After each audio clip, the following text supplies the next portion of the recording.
Okay, my name is Mike Marbley. I am retired, and I live in Richmond, Kentucky, but I got a farm in Rockcastle, Kentucky. And this is where I've had a lot of Bigfoot experiences going on my farm. They like to claim the territory on the very back of my farm on top of a mountain, and I claim that too because it's mine. So we have a lot of run-ins. But anyway, one thing that happened, I got a creek that runs through the middle of my property. And I was coming down through there on my four-wheeler, and I had smelt this very bad stench. And it smelt like something dead, wet dog, a mixture of things, but it smelled awful. I got on up there, and I found fur of a deer. I found a lot of places where there'd been a lot of rustling going on, and it just seemed like there was something happening there. So I got off on my four-wheeler, and it smelled bad. And I got to investigating it, and I could tell that there had been a doe killed. And why I say a doe is I found the fawn, and the fawn was still there. And The fawn was alive? the fawn was dead. Oh, that was dead. It was dead, but it was left. And I got to checking it, and I could see that something had drug the deer across the creek and up this trail. And I tracked it. And when it got to the gully that went up the mountain, it picked the deer up and carried it. And it carried it off over into another section that I call their home. And I called my friend that's also a Bigfooter with me, and I got him to come down and check it out. And he said, you know what, we need to go over in there and check that out and see if we can see anything. So then next weekend, we went over in what we call Bigfoot's home. It's over back behind my property in the Daily Blue National Forest. And we went down in there, and we found a place that it was a big rock. It had a hole going back in it, and it looked like something had been staying in there. We didn't know exactly what it was. And while we were standing there, a pebble come flying through the air. It started bouncing down through the trees. He said, did you hear that? And I said, I seen the pebble. It landed about 15 foot to my right. And I said, it come from the mountain up there on the top. I said, let's work our way up there. And so we started working our way up there. It was fairly steep. And as we was going up the steep part, another rock come, and it was bigger, about the size of a baseball. And it hit to the right of him. And at that time, he goes, you know, I got wife, I got kids. I don't know if I want to pursue this farther. I talked him into pursuing it farther. I said, we might not have this chance again. I said, I don't think they will hurt you. So we worked our way on up the hill. We had another rock to come down. It was larger. I couldn't tell you how big it was because I couldn't see it. We got up to the top of the hill, and I told him, I said, it looks like there's a trail to the left, and there's big rocks everywhere and cliffs. And so we started walking up that way, and all of a sudden he hollered at me. He goes, watch out. A rock come flying to the left of me about 20 yards, and it was the size of a cantaloupe. Oh, wow. Yeah, and it hit and bounced down through there, and we could tell that it did not come from the same Bigfoot. There was one on the left, and there was one on the right. There was two of them. So before any of this happened to you, Yes, sir. what makes you think it was a Bigfoot? Hold up a second. Quiet! Can't you see him filming? People, let me tell you. Yeah, before all this happened, what makes you think it was a Bigfoot? Did you have howls before? Did you had howls? What we've had, I have heard whoops on my place. Okay. I've heard them whooping, and they will whistle to communicate. I'll hear a whistle to the right, I'll hear a whistle to the left, I hear them whistle, and I hear them whoop. And not to get off the subject, but one time he wanted to deer hunt in muzzleloader, which is late in the season. And we'd had quite a bit of Bigfoot activity and kind of a lot of aggression at that time. And I told him, I said, I'm not going to hunt. I'm going to sit with you and watch your back, because I was kind of concerned about it. I don't think they'll hurt you. That morning, right at daylight, I heard one whoop across the valley on the hillside. I heard one to the left whoop. And then I heard one to the right answer whoop. Then I heard one up the valley whoop. And then the one to the left that started it whooped back to let them know that it hurt them. So anyway, back to what was going on with me and him on that hillside.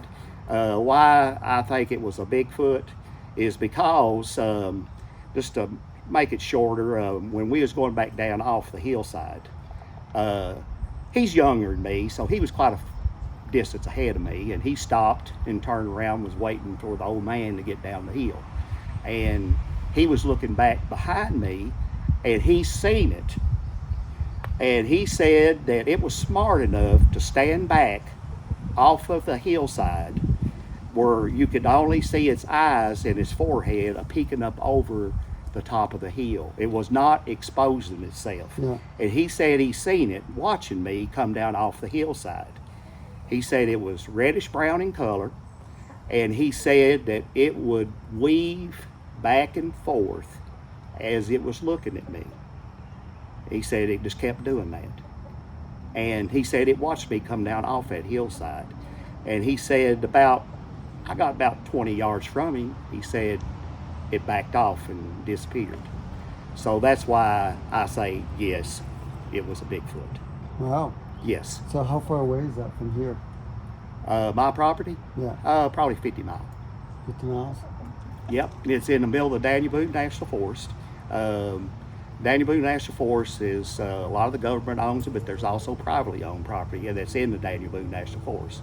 I am lucky enough to own some property right in the middle of it, and I've had a lot of other activities on my place.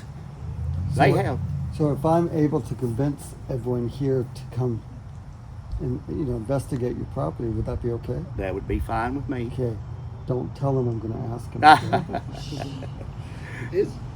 You said your buddy saw it a second time. Yes, he did. That was in a different county. That's where I become to know about Bigfoot. I'm an avid deer hunter, and I always hunted down what I call the flatlands. I never hunted in the hills, and I never thought about a Bigfoot. I never seen a Bigfoot. Didn't even know about a Bigfoot. And my daughter buried a boy up in Lee County, up in the hills, okay? And he goes, won't you come up here and deer hunt with me? And I said, okay. And I started deer hunting up there with him, and where I've hunted all my life, I know the woods. Well, I started seeing things that was out of place. And again, I didn't know about a Bigfoot. I didn't even know what I was seeing. And what I was seeing tree breaks about 8 foot high. And I'd walk down a trail, and about 50 yards away, about the seeing distance away, I'd find another tree break, 8 foot high, bent over in the same direction. I'd walk on down the trail, find another one. I think it was a marker for another one coming through to show them the way. And I go, what is this? What is this? So I just kind of brushed it off. And so me and him used to take walks in the woods after that. And we come up on this real thick cedar thicket. And you had to bend down, almost crawl to get in it. We got back in there and we found a bed. Oh, wow. Yes. And what it was made of, now this was a cedar thicket. The bed was made of pine needle limbs. And it was probably 6 inches thick. It was probably 8 foot long and 4 foot wide. And it would have had to have got down on his hands and knees to get back in there. Yeah. But it was a bed. And I go, okay, there's something going on here. So I started doing research trying to find out what in the world this is. And lo and behold, I found out that That's the habit that Bigfoots do, the tree breaks, the beds. And then I started doing more research, and then I started knowing what to look for and stuff like that. And to tell you this, me and him went back a week later, the bed was gone. Oh, And I think what it was, it know that it had been found, its hiding place. It took the sticks back out and we couldn't find them. I don't know what it done with them, but it took them out and it was never there again. And that was in Lee County, and that's what got me started on Bigfoot.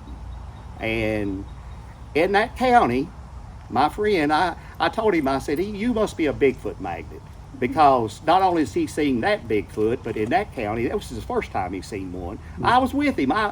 I've been doing it longer than him, and I can't see one. But what would happen, we went bow hunting that morning for deer. And these things has got a presence about them. And I was walking in, and it was pitch dark, couldn't see your hand in front of you. And I just had a headlight on my head, and I felt a strong presence that I'm not scared of nothing. And this presence was so strong, I had to force myself to keep going forward. And I said, they're here. And I went over in my blind and sat, and he was at his blind. I put him in the best spot because he'd never killed a deer with a bow. Well, later on that morning, I walked over there. He had killed him a doe. And I helped him field dress it and everything. And I said, now, I want to go back and build a blind for me to gun hunt. So we got his deer field dressed, and he said, let me drag it up on the hill. We drug it up on the hill. And we went over to build my blind on a four-wheeler.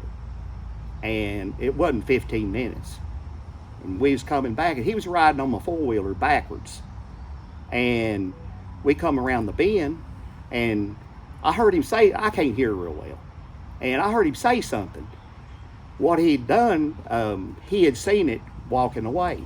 And all he could see was from about the thighs down.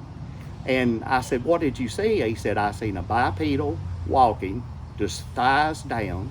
He said it was reddish brown in color. And I said, how big? And he goes, and his termination was his legs looked like tree trunks. That's what he said. We got on around the corner. All of the deer's insides that we had took out were eaten. wow. All of it. But the deer was not touched. But all of that was eat in 15 minutes. And that's what it was doing. It had been watching us all morning. It seen him kill that deer. He was probably very happy. And it went over there and ate that while we were gone, and it heard us coming back. And what it done, it had made a U and was coming around like that. And when it got about right here, he seen it. And I was riding the four-wheeler, but while he seen it, he was sitting on it facing backwards. And he said something, and I couldn't hear him. And I go, oh, you know, and we got on around there, and I go, something's eat all of this in 15 minutes. And then he goes, I seen it. And I said, you seen what? He said, I seen a bipedal animal, that's what he called it, walking on two legs, thighs down, all I could see, reddish brown in color, hair about 4 inches long. And he said, I couldn't see its feet, and they was big as tree trunks. Wow. So Well, he was a lucky guy. Yeah, that was good. I like that. Now- I'm going to say thank you so much Okay. for I'm telling glad your to share it story. with you. I want you to know that I ain't told this to nobody.